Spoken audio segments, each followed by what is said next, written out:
ஹல்லேலூயா. மறுபடியுமாக இந்த வேத பாட வகுப்பில் உங்களை சந்திப்பதிலே நான் மகிழ்ச்சி அடைகிறேன். இப்போ நம்ம பார்க்க போகிறது என்ன அப்படின்னா, அடுத்த செட்டை நம்ம பார்க்க போகிறோம். இப்போ ஒரு திருச்சபைக்குள்ள விசுவாசிகள் எப்படி அன்பு கூறணும் அப்படின்ற தலைப்பை நம்ம இப்போ தியானிக்க போகிறோம். ஸோ முதல்ல பார்த்தீங்க அப்படின்னா, accept each other as family members in Christ. ஒவ்வொருவரையும் கிறிஸ்துவுக்குள் குடும்ப உறுப்பினராக நீங்கள் என்ன பண்ணணுமா, ஏற்றுக்கொள்ளணும். இப்போ எப்படி நம்மளுக்கு தனியாக குடும்பம்னு இருக்கோ, அதே போல் திருச்சபையும் என்னது தான், நமக்கு ஒரு கிறிஸ்துவுக்குள்ளாக அமைக்கப்பட்ட ஒரு குடும்பமாக நம்ம என்ன பண்ணோம் நினைக்கணும். ஆண்டவர் அழகாக நம்மளை ஆசீர்வதித்து நம்மளை ரட்சித்து இந்த திருச்சபையில் ஒரு அங்கமாக என்ன பண்ணியிருக்காரு, வச்சிருக்கிறாரு. எதற்காகனா, திருச்சபையில் கிறிஸ்துவின் குடும்பமாக நம்ம காணப்படுவதற்காக. அப்போ முதலாவது நான் என்ன அக்செப்ட் பண்ணிக்கணும், உண்மையாகவே என் திருச்சபையில் இருக்கிற விசுவாசிகள் மேலே நான் அன்பு கூறணும் அப்படின்னா, முதல்ல என்ன அக்செப்ட் பண்ணிக்கணும்னா, அவங்க என்னுடைய ஒரு ஃபேமிலி மெம்பர் அப்படின்னு நம்ம என்ன பண்ணிக்கணும், அக்செப்ட் பண்ணிக்கணும். அதான் ரோமர் 15ஆம் அதிகாரம் 7வது வசனத்தை வாசித்தோன்னா, ரோமர் 15:7, தேவனுக்கு மகிமை உண்டாக கிறிஸ்து நம்ம ஏற்றுக்கொண்டது போல நீங்களும் ஒருவரையொருவர் என்ன பண்ணுமா, ஏற்றுக்கொள்ளுங்கள் அப்படின்னு போட்டிருக்கு. எப்படி கிறிஸ்து நம்மளை அவருடைய ஃபேமிலியாக, அவருடைய ஒரு குடும்பமாக, அவருடைய பிள்ளைகளாக நம்மளை ஏற்றுக்கொண்டாரோ, நம்மளை சகோதரராகவும் சகோதரியாகவும் ஏற்றுக்கொண்டாரோ, அதே போல் நாமும் ஒருவரையொருவர் என்ன பண்ணுமா, ஏற்றுக்கொள்ளுகிறவர்களாக நம்ம காணப்படுறோம். அதான் ரோமர் 12:5 நம்ம ஃபுல்லாக நம்ம வாசித்து பார்த்தோன்னா, அநேகராகி இருக்கிற நம்ம கிறிஸ்துக்குள்ளே எப்படி இருக்கிறோமா, ஒரே சரீரமாக இருக்கிறோம். எல்லாரும் ஒரு ஒரு அவயங்களாக நம்ம காணப்படுறோம். கண்ணானது காலை பார்த்து நீ வேண்டான்னு என்ன பண்ண முடியாது, சொல்ல முடியாது. அப்போது ஒரு திருச்சபையில் இருக்கிற ஒவ்வொரு விசுவாசியும் ஒரு ஒரு அவயங்களாக நம்ம காணப்படுறோம். அப்போது எல்லாருமே என்னது, ரொம்ப ரொம்ப முக்கியமானவர்கள். அதனால தான் யூதன் என்றும் இல்லை, கிரேக்கன் என்றும் இல்லை, ஆண் என்றும் இல்லை, பெண் என்றும் இல்லை, எல்லாரும் ஆண்டவர் பார்வையில் எப்படி இருக்காங்களாம், சமமாக இருக்காங்க. அப்போது எல்லாரும் ஒரு அவயங்களாக இருக்கிறோம், எல்லாருமே ரொம்ப முக்கியமான நபர்கள் அப்படின்னு நான் என்ன பண்ணணும், முதல்ல அக்செப்ட் பண்ணிக்கணும். அவங்க என்னுடைய குடும்பத்தோடைய ஒரு உறுப்பினராக நான் என்ன பண்ணணும், அக்செப்ட் பண்ணிக்கணும். எபேசியர் 2:19 போட்டிருக்கு, நீங்கள் இனி அந்நியரும் பரதேசிகளுமாயிராமல் பரிசுத்தவான்களோட ஒரே நகரத்தாரும் தேவனுடைய வீட்டாருமாய் இருக்கிறீர்கள் அப்படின்னு போட்டிருக்கு. அப்போ நம்மலாம் யார், தேவனுடைய வீட்டார். அப்போ எல்லாரும் ஆண்டவருக்குள்ள ஒரே ஃபேமிலியாக என்ன பண்ணுறோம், காணப்படுறோம். அதனால நம்ம தேவனுடைய பிள்ளைகள் என்று அழைக்கப்படுவதனால அவருடைய அன்பு எவ்வளவு பெருசாக இருக்குது நம்ம என்ன பண்ணோம், யோசித்து என் சொந்த திருச்சபையில் இருக்கிற விசுவாசியை என்னுடைய ஃபேமிலியில் ஒரு பர்சனாக நான் என்ன பண்ணோம், முதல்ல அக்செப்ட் பண்ணிக்கணும். இதற்கு ஒரு பெரிய உதாரணம் பார்த்திங்கன்னா, ஏசப்பாவோட எக்ஸாம்பிளாக பார்த்தோன்னா, மத்தேயு 12ஆம் அதிகாரம் 49 50 வரைக்கும் நீங்கள் பார்த்தீங்கன்னா, அங்கே தாயும் அவங்களுடைய சகோதரர்கள் எல்லாம் என்ன பண்ணுறாங்க, இயேசுவை தேடி வராங்க. அப்போ இயேசு உடனே கையை நீட்டி, தமது சீஷர்களுக்கு நேராக கையை நீட்டி, இதோ என் தாயும் என் சகோதரரும் இவர்களே அப்படின்னு சொல்கிறார். அப்போ ஏசப்பா எப்படி அவங்க சீஷர்களை ட்ரீட் பண்ணார்னா, தன்னுடைய சொந்த குடும்பமாக என்ன பண்ணார், அவங்கள நடத்தினார். இன்னொரு உதாரணம் பார்த்திங்கன்னா, தாவீது ராஜா என்ன பண்ணுறாருன்னா, 2 சாமுவேல் 19:12 அங்கே அவங்களுடைய பீப்புள், அந்த இஸ்ரவேல் ஜனங்களை அவர் என்ன சொல்கிறாருன்னா, நீங்கள் என் சகோதரர், நீங்கள் என் எலும்பும் என் மாம்சமும் ஆனவர்கள் அப்படின்னு சொல்கிறார். அப்போ தாவீது ராஜாவும் அந்த ஜனங்களை என்ன பண்ணுறாரு, தன்னுடைய சொந்த குடும்பமாக என்ன பண்ணுறாரு, நினைக்கிறாரு. அப்போ இன்றைக்கி நம்ம என்ன பண்ணோம் அப்படின்னா, நம்ம திருச்சபையில் இருக்கிற ஒவ்வொருவரையும் என் சொந்த குடும்பமாக நான் என்ன பண்ணோம் நினச்சி அவங்க மேலே என்ன பண்ணோம், அன்பு கூறணும்.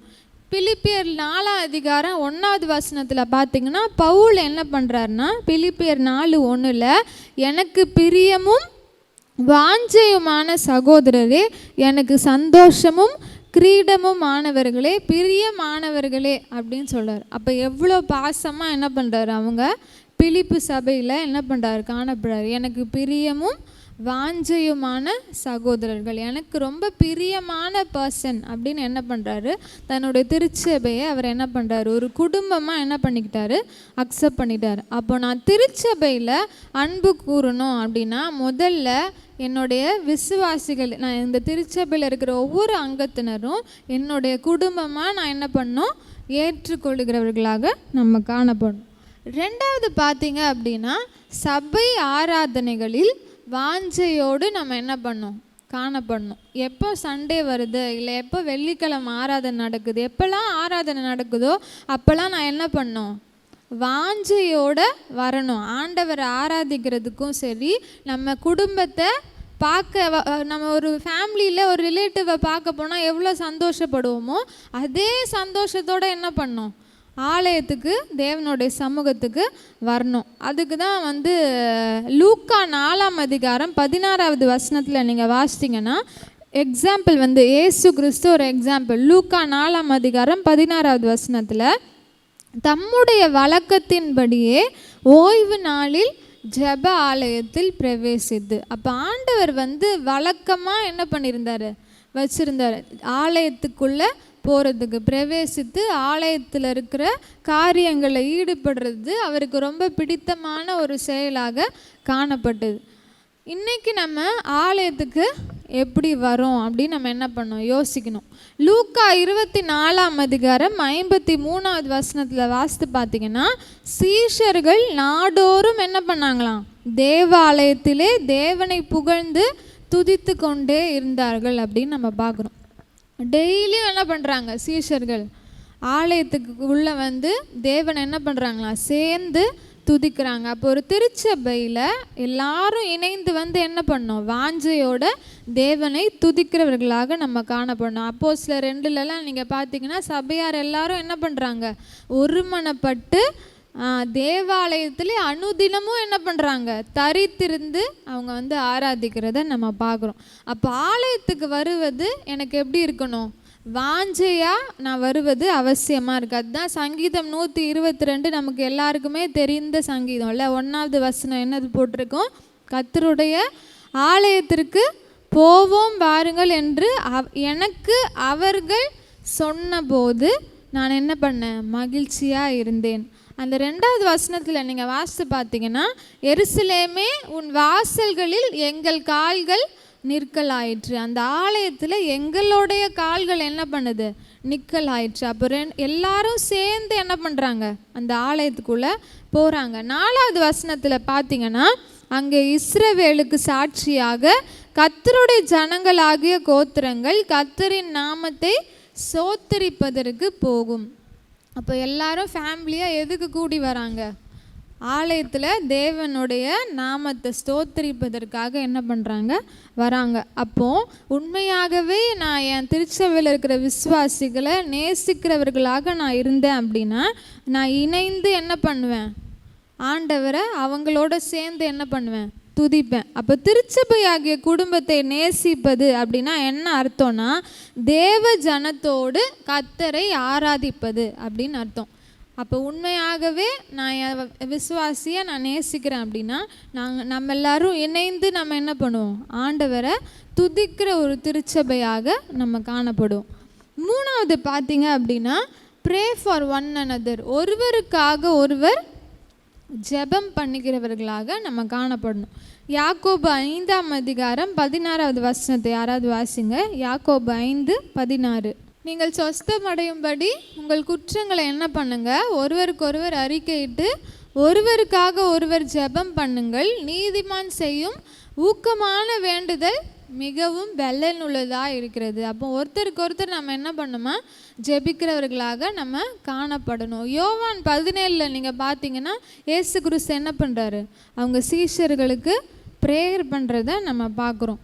பவுலை பார்த்தீங்கன்னா எல்லா சபையிலையும் நீங்கள் பார்த்தீங்கன்னா எபேசு சபையில் உதாரணத்துக்கு எபேசியர் 1:16 சொல்கிறாரு, இடைவிடாமல் உங்களுக்காக நான் என்ன பண்ணுறேன், ஸ்தோத்திரம் பண்ணி என் ஜபங்களில் உங்களை நான் என்ன பண்ணுறேன், நினைக்கிறேன் அப்படின்னு சொல்கிறாரு.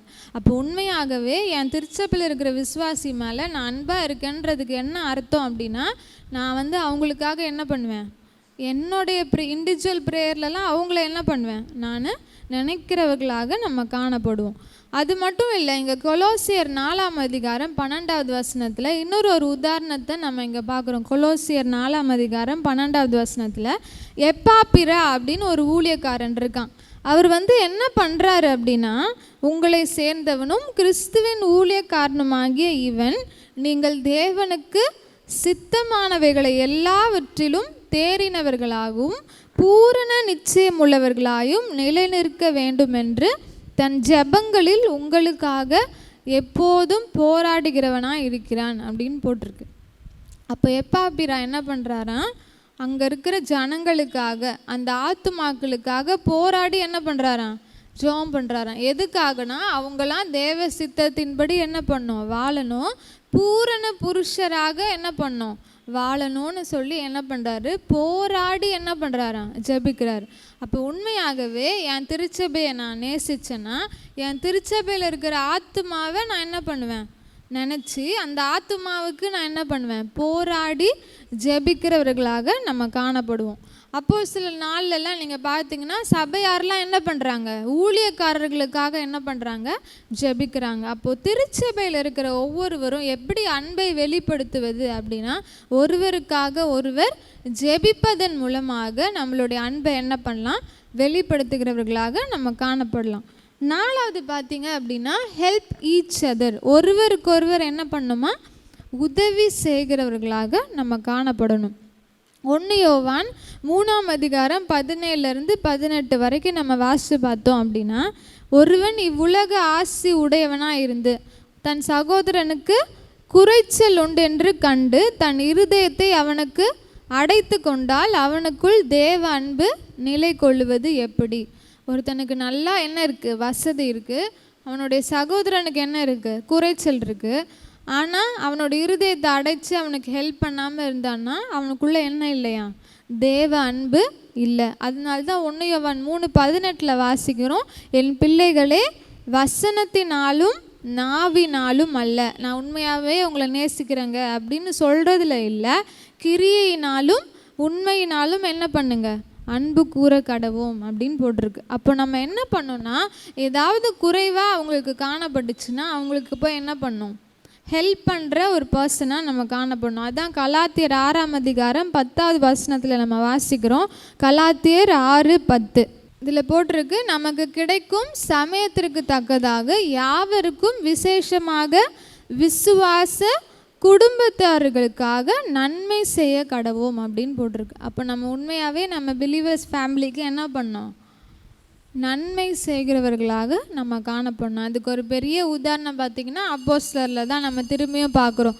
2ஆம் அதிகாரத்தில் எல்லாரும் என்ன பண்ணாங்களாம், விசுவாசிகள் எல்லாரும் ஒருமித்து சகலத்தையும் என்ன பண்ணாங்களாம், பொதுவாய் அனுபவித்தார்கள் அப்படின்னு போட்டிருக்கு. அது மட்டும் இல்லை, அவங்களுக்கு விதவைகள் திட்டம் இருந்துச்சு, அன்றாட திட்டம் இருந்தது, பந்தி விசாரணை திட்டம் இருந்தது. அந்த அளவுக்கு அந்த திருச்சபை என்ன பண்ணுது, தன்னுடைய சொந்த விசுவாசிகளை கவனிக்கிற திருச்சபையாக காணப்பட்டது. அது மாத்திரம் இல்லை, ஊழியக்காரர்களுக்கும் அவங்க என்ன பண்ணாங்க, ஒரு ஹெல்ப் பண்ணுற ஒரு சபையாக இருந்தாங்க. ரோமர் 12:13 போட்டிருக்கு, பரிசுத்தவான்களுடைய குறைவில் அவர்களுக்கு என்ன பண்ணுங்க, உதவி செய்யுங்கள் அப்படின்னு போட்டிருக்கு. அந்த மக்கதோனியா சபையிலலாம் என்ன பண்ணுறாங்கன்னா, அங்கே அளவுக்கு மிஞ்சி என்ன பண்ணுறாங்க, அந்த ஊழியங்களுக்கு தர்ம சகாயத்துக்காக தங்களுடைய பணங்களை திரட்டி என்ன பண்ணுறாங்க, உதாரத்துவமாக என்ன பண்ணுறாங்க, கொடுக்கறத நம்ம பார்க்குறோம். இயேசு கிறிஸ்துவோடைய ஊழியத்தில் பார்த்திங்கன்னா அநேக பெண்கள் என்ன பண்ணுறாங்க, தங்களுடைய ஆஸ்திகளால் என்ன பண்ணுறாங்களாம், ஆண்டவருக்கு ஊழியம் செய்தார்கள்னு போட்டிருக்கு. அப்போது உண்மையாகவே என் திருச்சபையை நான் நேசிக்கிறவர்களாக நான் காணப்பட்டோன்னா, யாராவதுக்கு ஏதாவது குறைச்சல் இருந்ததுன்னா, குறைவு இருந்ததுன்னா நான் ஓடிப்போய் என்ன பண்ணணும், உதவி செய்கிறவர்களாக நம்ம காணப்படணும். லாஸ்ட் பாயிண்ட் என்ன அப்படின்னா, க்ரோ டுகெதர் இன் கிரைஸ்ட், விசுவாசிகளாக இணைந்து என்ன பண்ணுமா, கிறிஸ்துவுக்குள் வளருங்கள். இதை நம்ம எடுத்தோன்னா நிறைய பேசிகிட்டே இருக்கலாம். நான் வெறும் ஒரே ஒரு வசனத்தை தான் உங்களுக்கு காட்டி எதுலெல்லாம் நம்ம வளரணும் அப்படின்னு நம்ம தியானிக்க போகிறோம். இதுக்கு என்ன ஒரு உதாரணமாக ஒரு வசனம் நம்ம எடுத்துக்கலாம். 2 பேதுரு 1ஆம் அதிகாரம் 5லிருந்து 9 வசனங்களை நம்ம வாசித்து பார்த்தோன்னா, 2 பேதுரு 1ஆம் அதிகாரம் 5வது வசனத்தில், இப்படி இருக்க நீங்கள் அதிக ஜாக்கிரதை உள்ளவர்களாய் உங்கள் விசுவாசத்தோடே அப்படின்னு போட்டு எதெல்லாம் விசுவாசத்தோடு ஆட் பண்ணணும் அப்படின்னு அழகாக பேதுரு என்ன பண்ணுறாரு சொல்கிறார். அதில் முதல்ல போட்டிருக்கு விசுவாசத்தோட தைரியம் அப்படின்னு போட்டிருக்கு. அப்போது ஒரு கிறிஸ்தவனாக எதில் வளரணும் அப்படின்னு பார்த்தீங்கன்னா, தைரியமாக என்ன பண்ணணும், விசுவாசத்தோட தைரியத்தையும் நான் என்ன பண்ணணும், பில்ட் பண்ணிக்கணும். இதெல்லாம் ஃபெய்த்தோடைய சப்ளிமெண்ட்ஸ் அப்படின்னு போட்டிருக்கு. விசுவாசத்தோடைய அடுத்த படிக்கட்டுகள். விசுவாசத்தோடு என்ன பண்ணுமா, தைரியம். அப்போ தைரியம் அப்படின்னு பார்த்தீங்கன்னா, தேவனுக்குரியவைகளை பற்றி பேசுவதில் எப்படி இருக்கணும், தைரியமாக நம்ம காணப்படணும். அதுதான் அப்போஸ்தலர் 19ஆம் அதிகாரம் 8வது வசனத்தில் நம்ம வாசிச்சோன்னா, பவுல் ஜெப ஆலயத்தில் பிரவேசித்து தைரியமாக என்ன பண்ணுறாராம், பிரசங்கித்து 3 மாதம் அளவும் என்ன பண்ணுறாரு, தேவனுடைய ராஜ்யத்துக்கு அடுத்தவைகளை பேசி உபதேசம் பண்ணிக்கொண்டே இருக்கிறத நம்ம பார்க்குறோம். அப்போ விசுவாசிகள் எப்படி வளரணும்னா, எனக்கு விசுவாசம் மட்டும் பத்தாது, எனக்கு என்ன வேணும், தைரியம் வேணும். எதுக்காக அப்படின்னா, ஆண்டவருடைய வார்த்தைகளை விசுவாசிகளுக்கும் சொல்லணும். அது மட்டும் இல்லாமல் மற்றவங்களுக்கும் நான் என்ன பண்ணணும், தேவனுடைய ராஜ்யத்துக்கு அடுத்தவைகளை போதிப்பதுக்கு எனக்கு என்ன அவசியம், தைரியம் அவசியம். அப்போ விசுவாசிகளுக்குள்ளே எது வளரணும்னா, தைரியமாக இருக்கிறதுல நம்ம சேர்ந்து என்ன பண்ணணும், கிறிஸ்துவுக்குள்ளே வளரணும். 2வது பார்த்தீங்க அப்படின்னா ஞானம். தைரியத்தோடு என்ன வேணும், இப்போ ஞானத்தையும் அப்படின்னு போட்டிருக்கு. ஞானம் அப்படின்னு பார்த்தீங்கன்னா வேத வசனத்தை பயிற்சி செய்தல் அப்படின்னு அர்த்தம். இப்போ நம்ம சண்டே ஆனால் நிறைய என்ன பண்ணுறோம், செர்மன்ஸ்லாம் கேட்குறோம். அது மட்டும் இல்லாமல் இடைப்பட்ட காலத்துலேயும் நம்ம நிறைய பிரசங்கங்களை கேட்குறோம். சாட்டர்டே ஆனால் நம்ம என்ன பண்ணுறோம், இப்போ வேத பாட வகுப்பில் உட்காந்து நிறைய சத்தியங்களை கேட்குறோம். இப்போ விசுவாசிகள் எப்படி இணைந்து வளரணும்னா, அந்த வார்த்தைகளை நான் என்ன பண்ணணும், ப்ராக்டிஸ் பண்ணுறதுக்கு சேர்ந்து என்ன பண்ணணும், முயற்சி பண்ணணும். அதுதான் கொலோசியர் 3ஆம் அதிகாரம் 16வது வசனத்தில் வாசிங்கன்னா, கிறிஸ்துவின் வசனம் உங்களுக்குள்ளே சகல ஞானத்தோடும் பரிபூர்ணமாக வாசமாக இருப்பதாக அப்படின்னு போட்டிருக்கு. வசனம் என்ன பண்ணணுமா, ஃபுல்லாக நம்மளோட இருதயத்துக்குள்ளே என்ன பண்ணிருக்கணுமா, தங்கி இருக்கணும் போட்டிருக்கு. எபிரேயர் 5ஆம் அதிகாரம் 13லிருந்து 14 வரைக்கும் நம்ம வாசிச்சோன்னா, பால் உண்கிறவன் குழந்தையாக இருக்கிறபடினாலே நீதியின் வசனத்தில் பழக்கம் இல்லாதவனாக இருக்கிறான். இப்போ இன்னும் குழந்தையாகவே இருந்து பாலே குடிச்சிக்கிட்டே இருந்தால் எதில் பழக்கம் இல்லாமல் இருக்கும், வசனத்தில் பழக்கம் இல்லாதவனாக இருக்கிறான். பலமான ஆகாரம், பாலுக்கு அப்புறம் என்ன பண்ணுவோம், அடுத்த ஆகாரம் திட உணவுகளை என்ன பண்ணுவோம், கொடுப்போம்ல. அப்போ பலமான ஆகாரமானது நன்மை தீமை இன்னதென்று பயிற்சியினால் என்ன பண்ணும், பகுத்தறியத்தக்கதாக முயற்சி செய்யும் ஞானேந்திரியங்களை உடையவர்களாகிய பூரண வயதுள்ளவர்களுக்கே தகும். அப்போ ஞானத்தோடு நான் என்ன பண்ணுமா, இதை ப்ராக்டிஸ் பண்ணணும். அந்த வேத வசனம் எனக்குள்ளே இருக்கிற வேத வசனத்தை நான் என்ன பண்ணணும், ப்ராக்டிஸ் பண்ணுற பர்சனாக நம்ம காணப்படணும்.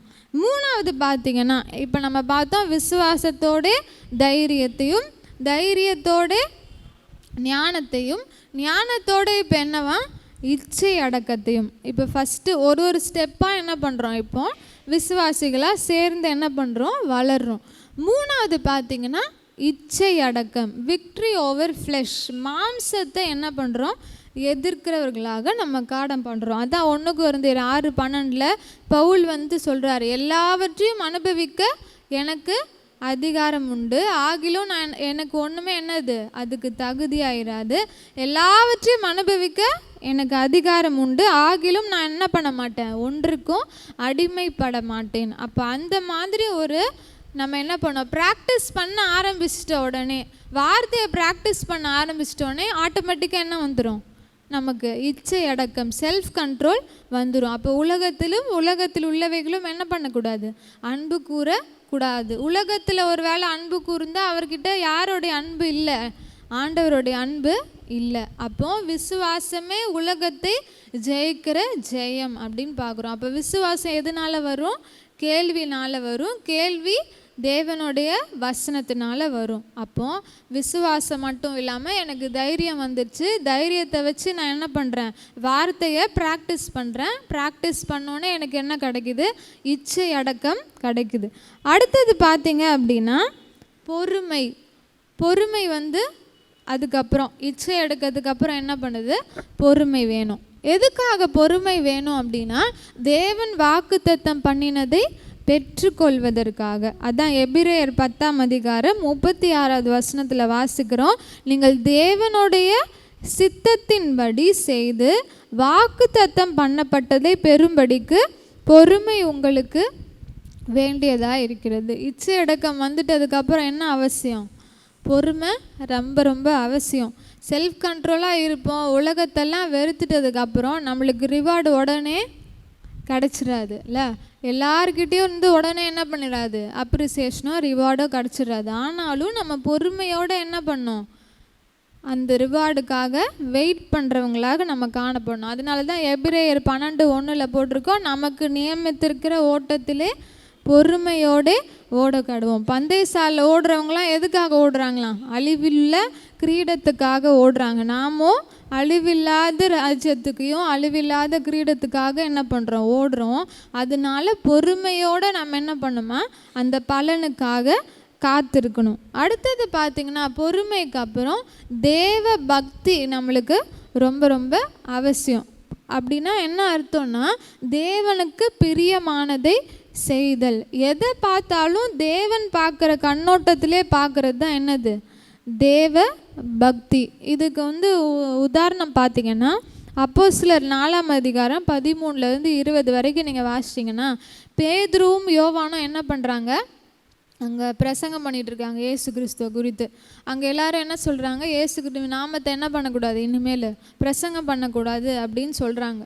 ஆனால் அவங்க என்ன சொல்கிறாங்க, உங்களுக்கு செவி கொடுக்குறத பார்க்கலாம், தேவனுக்கு செவி கொடுப்பதை தான் நாங்கள் என்ன பண்ணுவோம், தெரிந்து கொள்வோம். அந்த இடத்துல அவங்க என்ன பண்ணுறாங்க, தேவனுக்கு பிரியமானதை என்ன பண்ணுறாங்க, காண்பிக்கிறவர்களாக காணப்படுறாங்க. சாத்ராக் மேஷாக் எடுத்துக்கிட்டிங்கன்னா என்ன பண்ண மாட்டோம், நாங்கள் இதை வணங்க மாட்டோம்னு என்ன பண்ணாங்க, தங்களுடைய தேவ பக்தியை காட்டுறவங்களாக இருந்தாங்க. அப்போ தேவனுக்கு பிரியமானதை செய்கிறவர்களாக நம்ம வளரணும்.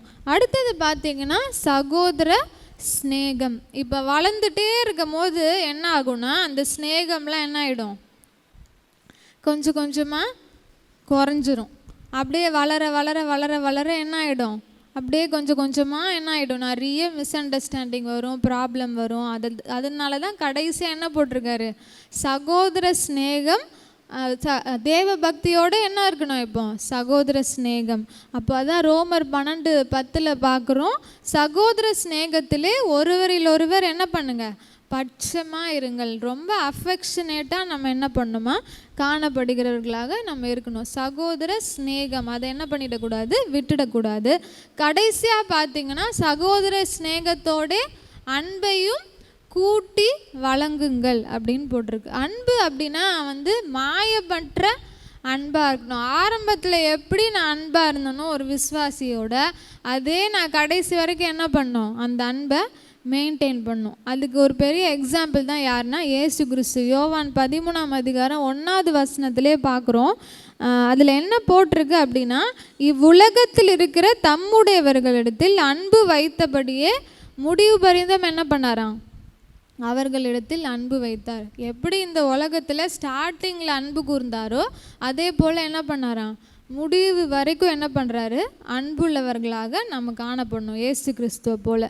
அப்போது இதெல்லாம் என்னது, ஒரு படிப்படியான வளர்ச்சி. எபேசியர் 4ஆம் அதிகாரம் 3-4 வரைக்கும் பார்த்தீங்கன்னா அன்பினால் ஒருவரை ஒருவர் தாங்கி சமாதான கட்டினால் ஆவின் ஒருமை என்ன பண்ணும், காத்துக்கொள்ளும். அன்புனால ஒருவரை ஒருவர் என்ன பண்ணணுமா, தாங்கணும் அப்படின்னு போட்டிருக்கு. அப்படின்னா என்ன, ஒருவர் பாரத்தை ஒருவர் சுமப்பது அப்படின்னு அர்த்தம். இப்போ ஒரு வேளை யாருக்காவது உடம்பு சரியில்லை அப்படின்னா என்ன பண்ணணும், அவங்கள போய் பார்க்கணும். ஏதாவது அவங்களுக்கு ஃபேமிலியில் பிரச்சனை இல்லை இழப்புகள் அந்த மாதிரி சுச்சுவேஷனில் அவங்கள என்ன பண்ணணும், ஆறுதல் படுத்துகிறவர்களாக நம்ம காணப்படணும். இதில் 2 கொரிந்தியர் 7ஆம் அதிகாரம் 13வது வசனத்தில் தீத்துவை பற்றி நாங்கள் பார்க்குறோம். அங்கே தீத்துவினுடைய ஆவி என்ன பண்ணுதான், உங்கள் அனைவராலும் ஆறுதல் அடைந்தது, அவனுக்கு உண்டான சந்தோஷத்தினாலே நாங்கள் அதிக சந்தோஷப்பட்டோம். அப்போ அந்த கொரிந்தில் இருக்கிற மக்கள் என்ன பண்ணுறாங்கன்னா, தீத்துவுக்கு என்ன பண்ணுறாங்க, ஆறுதலாக என்ன பண்ணுறாங்க, அவங்க தேய்ச்சிக்கிறவர்களாக நம்ம காணப்படணும். அதே போல் தான் நம்மளும் ஒருத்தர் என்ன பண்ணணும், அன்புனால் தேர்ச்சிக்கிறவர்களாக அவங்கள என்கரேஜ் பண்ணி என்ன பண்ணணும், சோர்வுற்ற நிலைமையிலேருந்து அவங்கள என்ன பண்ணணும், தூக்குகிறவர்களாக காணப்படணும். அது மட்டும் இல்லை, சபை கூடி வருதலை விட்டு விடாதபடி நம்ம என்ன பண்ணணுமா, ஒருத்தருக்கு ஒருத்தர் புத்தி சொல்லும். இந்த ஃபெலோஷிப்பில் யாராவது வரல அப்படின்னா நீங்கள் உடனே என்ன பண்ணணும், அவங்கள ஃபோன் பண்ணி விசாரித்து எதுக்காக வரல அப்படின்னு சொல்லி என்ன பண்ணோம், அந்த ஐக்கியத்தில் ஈடுபாடு கொள்றதுக்காக என்ன பண்ணோம், அவங்கள ஃபாலோ பண்ணிகிட்டே நம்ம இருக்கணும். கடைசியாக பார்த்திங்கன்னா, ஏதாவது தவறுகள் செஞ்சோம், பாவத்தில் ஏதாவது யாராவது விழுந்திருந்தாங்கன்னா அவங்கள என்ன பண்ணணும், புத்தி சொல்லி என்ன பண்ணணுமா, திருத்தணும். அதான் எபிரேயர் 3:13 போட்டிருக்கு, உங்களில் ஒருவனாகிலும் பாவத்தின் வஞ்சனையினால் கடினப்பட்டு போகாதபடி இன்று எண்ணப்படும் அளவும் நாடோறும் ஒருவருக்கொருவர் என்ன பண்ணுங்க, புத்தி சொல்லுங்கள் அப்படின்னு போட்டிருக்கு. அப்போ ஒரு திருச்சபையில் அன்பு கூறுதல் அப்படின்னா இவ்வளவு நேரம் நம்ம எத்தனை காரியம் பார்த்துருக்கோம், ஒரு 5 காரியங்களை நம்ம பார்த்துருக்கோம். முதல்ல பார்த்தோம், கிறிஸ்துவுக்குள்ளே ஒருவரை ஒருவர் என்ன பண்ணுமா, குடும்ப உறுப்பினராக நம்ம என்ன பண்ணோம், என் சர்ச்சில் இருக்கிற எல்லா மெம்பரும் என்னுடைய ஃபேமிலியாக நான் என்ன பண்ணோம், அக்செப்ட் பண்ணிக்கணும். 2வது, எப்போல்லாம் சபை கூடி வருதல் இருக்குதோ, எப்போல்லாம் சர்ச்சு கேதர் ஆகுதோ அப்போல்லாம் நான் வாஞ்சியோடு என்ன பண்ணணும், எல்லாரோட இணைந்து தேவனை துதிப்பதற்கு வாஞ்சியோடு என்ன பண்ணணும், சபைக்கு ஓடி வருகிறவர்களாக இருக்கணும். 3வது, ஒருவருக்காக ஒருவர் என்ன பண்ணணும், ஜெபம் பண்ணிக்கிறவர்களாக இருக்கணும். 4வது பார்த்தோம், ஒருவருக்கொருவர் என்ன பண்ணணும், உதவி செய்யணும். குறைச்சல்கள் உண்டானால், குறைவுகள் இருந்தால் அவங்களுக்கு என்ன பண்ணணும், உதவி செய்கிறவர்களாக இருக்கணும். கடைசியாக பார்த்தோம், விசுவாசிகளோடு இணைந்து என்ன பண்ணணும், கிறிஸ்துவுக்குள்ளே வளரணும். எப்படி சபைகள் பக்தி விருத்தி அடைந்து வளர்ந்து பெருகின அப்படின்னு பார்க்குறோம்ல, அப்போ மல்டிப்ளிகேஷன் வர்றதுக்கு காரணம் யாருன்னா விசுவாசிகள் நம்ம எல்லாரும் தான். நம்ம இணைந்து ஆண்டவருக்குள்ளே என்ன பண்ணணும், வளருகிறவர்களாக நம்ம காணப்படணும். அதனால தான் 2 பேதுரு 1:5-9 நம்ம வாசிக்கிறோம், எப்படிலாம் நம்ம என்ன பண்ணோம், வளரணும்னு போட்டிருக்கு. அதில் 9வது பார்த்தீங்கன்னா, இவைகள் உங்களுக்கு உண்டாயிருந்து பெருகினால் உங்களை நம்முடைய கர்த்தராகிய இயேசு கிறிஸ்துவை அறிகிற அறிவிலே வீணரும் கனியற்றவர்களுமாய் இருக்க ஒட்டாது. நீங்கள் இதிலெல்லாம் டெவலப் ஆனீங்கன்னா உங்களால் கனி இல்லாமல் இருக்கவே முடியாது அப்படின்னு பேதுரு அழகாக சொல்கிறார். அப்போ நம்ம என்ன பண்ணோன்னா, விசுவாசத்தோடு என்ன இருக்கணும், நமக்கு தைரியமாக தேவனுடைய ராஜ்யத்துக்கு அடுத்தவைகளை பேசுகிறவர்களாக இருக்கணும். தைரியத்தோடு என்ன இருக்கணும், ஞானத்தோட வேத வசனத்தை என்ன பண்ணணும், பயிற்சி செய்கிறவர்களாக இருக்கணும். அடுத்தது ஞானத்தோட இச்சை அடக்கம், அதாவது மாம்சத்தை நான் என்ன பண்ணணும், எதிர்க்கிறவர்களாக இருக்கணும். இச்சை அடக்கத்துக்கு அப்புறம் என்ன இருக்கணும், பொறுமை இருக்கணும். ஆண்டவர்கிட்ட இருந்து பிரதிபலனை வாங்கிக்கிறதுக்காக பொறுமையோட தேவ பக்தி இருக்கணும். அந்த தேவ பக்தி எப்பயுமே நிலைத்திருக்கணும். அந்த தேவ பக்தி தான் என்னது, பிரயோஜனம் உள்ளது. அது இந்த ஜீவனுக்கு மாத்திரம் இல்லை, இதற்கு பின்வரும் ஜீவனுக்கும் பிரயோஜனமானது. அப்புறம் தேவ பக்தியோட என்ன இருக்கணும், சகோதர ஸ்நேகம் இருக்கணும். சகோதர ஸ்நேகத்துக்கு அப்புறம் அன்போடு இருக்கணும். இது எல்லாத்துலேயும் நம்ம வளரும்போது நம்ம கண்ணியுள்ள வாழ்க்கையை நம்மளால் என்ன பண்ண முடியும், வாழ முடியும். தலைகளை தாழ்த்தி நம்ம ஆண்டவரை நோக்கி பார்ப்போம். நல்ல தகப்பனே, நீர் கொடுத்த அந்த நல்ல சத்தியத்திற்காக நாங்கள் நன்றி செலுத்துகிறோமப்பா. எங்கள் திருச்சபையில் இருக்கிற ஒரு விசுவாசிகள் மேல் நாங்கள் எப்படி அன்பு கூற வேண்டும் என்று நீர் கற்றுக் கொடுத்த சத்தியத்திற்காக நாங்கள் நன்றி செலுத்துகிறோமப்பா. ஒருவேளை எங்களுடைய அன்பு அப்பா இதில் குறைவுள்ளவர்களாக இருந்தால் ஒரு விஷயம் எங்களை பரிசுத்தப்படுத்துங்க ஆண்டவரே. யார் மேலேயாவது நாங்கள் ஏதாவது ஆண்டவரே கோபமோ வெறுப்போ எரிச்சல்களோ எங்களுக்குள்ளே காணப்பட்டால், பிரிவினைகள் காணப்பட்டால், ஒருவேளை எங்களுடைய வார்த்தைகளினால் அவங்களை காயப்படுத்தியிருந்தால் ஒரு விஷயம் எங்களை மன்னித்து எங்களுடைய ஐக்கியத்தை நீங்கள் சீர்படுத்திக் கொள்ள எங்களுக்கு கிருபை பாராட்டுங்கப்பா. எப்படி அந்த அப்போஸ்தலர் காலத்திலே அப்பா சபைகள் எல்லாம் விருத்தி அடைந்து அப்பா வளர்ந்து பெருகினதோ, விசுவாசிகள் எல்லாரும் எப்படி ஒரு மனதோடு அப்பா உம்முடைய ராஜ்யத்திற்காக செயல்பட்டார்களோ, அதே போல் அப்பா அதே வல்லமை, அதே அபிஷேகத்தோடு, அதே ஞானத்தோடு, ஒரு மனதோடு அப்பா எங்கள் திருச்சபையில் இருக்கிற ஒவ்வொரு விசுவாசிகளும் செயல்பட்டு உம்முடைய ராஜ்யத்தை கட்டி எழுப்ப எங்களுக்கு உதவி செய்யுங்க. வந்த ஒவ்வொரு பிள்ளைகளுக்காக நாங்கள் நன்றி செலுத்துகிறோம் அப்பா. எங்களுக்கு கொடுத்த கொடுத்த இந்த நல்ல சத்தியத்தை நாங்கள் கேட்டவர்களாய் அப்பா நாங்கள் விட்டு விடாதபடி அதை பயிற்சி செய்து அதில் தேறினவர்களாக பூர்ண புருஷராகும் வரை எங்களுக்கு கிருபை செய்யுங்க. இயேசுவின் மூலம் ஜெபம் கேளும் நல்ல பிதாவே, ஆமென்.